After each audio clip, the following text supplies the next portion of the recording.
আজকে তোমাদের আমি 1/4 চিংড়ির একটা রেসিপি শেয়ার করব। তো আলু দেখো এরকম লম্বা লম্বা কেটে নিয়েছি। হ্যাঁ, তার সঙ্গে এই যে পেঁয়াজ, চিংড়ি মাছ, এই দেখো এটা একটা সিম্পল রান্না, মেখে ঢুকে জাস্ট বসিয়ে দিই আমি। আর চিংড়ি মাছের তো কোনো কথাই নেই, যেরকম ভাবেই রান্নবে সেরকম ভাবেই টেস্ট হবে। হ্যাঁ, কত বড় ছিল না, মাথা থেকে কিন্তু এই দেখো খোসা একদম করে নোংরা বার করে নেওয়া হয়েছে। আর মাথার খোসাগুলো রেখেছি যাতে ঘিলুগুলো না বেরিয়ে যায়। ঠিক আছে, দিয়ে দিলাম টমেটো, কাঁচা লঙ্কা, পেঁয়াজ কুচি, রসুন থেতো করেও দিয়েছিলাম।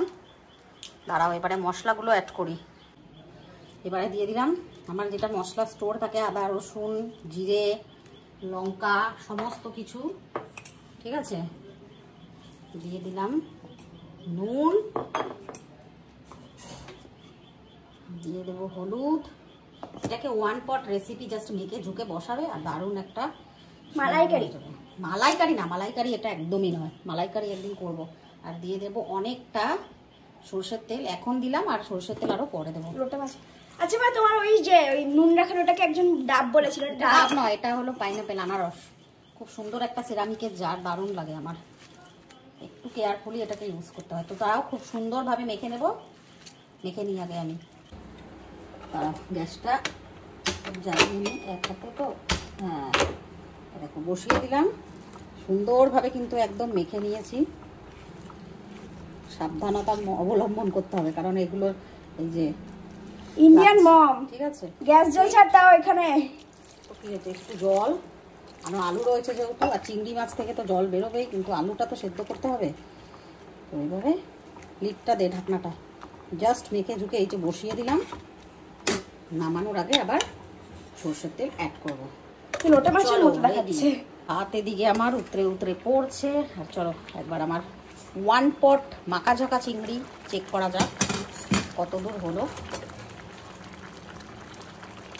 আলু মোটামুটি সেদ্ধ হয়ে গেছে, আর মাছগুলো যেহেতু ভাজিনি না, একদম গোটা গোটা আছে, বড় বড়। এটাতে না আমি গরম মশলা দেবো না, গরম মশলা থেকে চিংড়ি মাছের যে সেন্টটা সেটা চলে যাবে। এটা পুরোটাই সর্ষের তেলেই ব্যাপারটা হবে। এ মা, মাথাগুলো তো ছেড়ে। দেখো আমার মাখো ঝাঁকো চিংড়ি রেডি হয়ে গেছে। সেন্ট সেন্ট চিংড়ি মাছের হয়ে গেছে। একটু ঝোল ঝোল আমি রাখবো, যেহেতু গরম মশলা দেবো না, তো আর একটু উপর থেকে সর্ষের তেল না দিলে কিন্তু এর টেস্টটা আসবে না। ভীষণ সিম্পল, চিংড়ি মাছ যেভাবেই রাঁধো সেভাবেই টেস্ট হবে। আলু সিদ্ধ হয়ে গেছে, ঢেকে রেখে দেবো আমি। চলো, আমার মাখো ঝাঁকো চিংড়ি রেডি হয়ে গেছে। রেসিপিটা অবশ্যই ট্রাই করবে, আর কেমন হয়েছে কমেন্ট করে জানাতে হবে। তো চলো, আমার মাখো ঝাঁকো চিংড়ি মাছটার রেসিপিটা একবার দেখিয়ে দিই তোমাদের, খুলে পরে কেমন লাগছে দেখতে।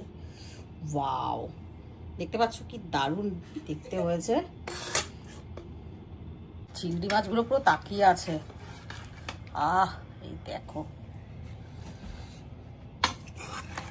দাদা চিংড়ি মাছ, দাদা চিংড়ি মাছ বলে নাই আমি, মানে চিংড়ি মাছগুলো তাকিয়ে আছে। এগুলোতেই কাঠি যদি ভরতাম না, দেখতিস তাহলে। মাছগুলো তাকিয়ে আছে, চিংড়ি মাছগুলো আমাদেরকে খাওয়ার জন্য। এই মাছগুলোতেই যদি আমি এখনই কাঠি ভরতাম তাহলেই বড় হয়ে যেত মাছগুলো। খেয়ে রিভিউ দে সবাই। রিভিউ আবার কি দেওয়া আছে? টেস্ট হয়েছে?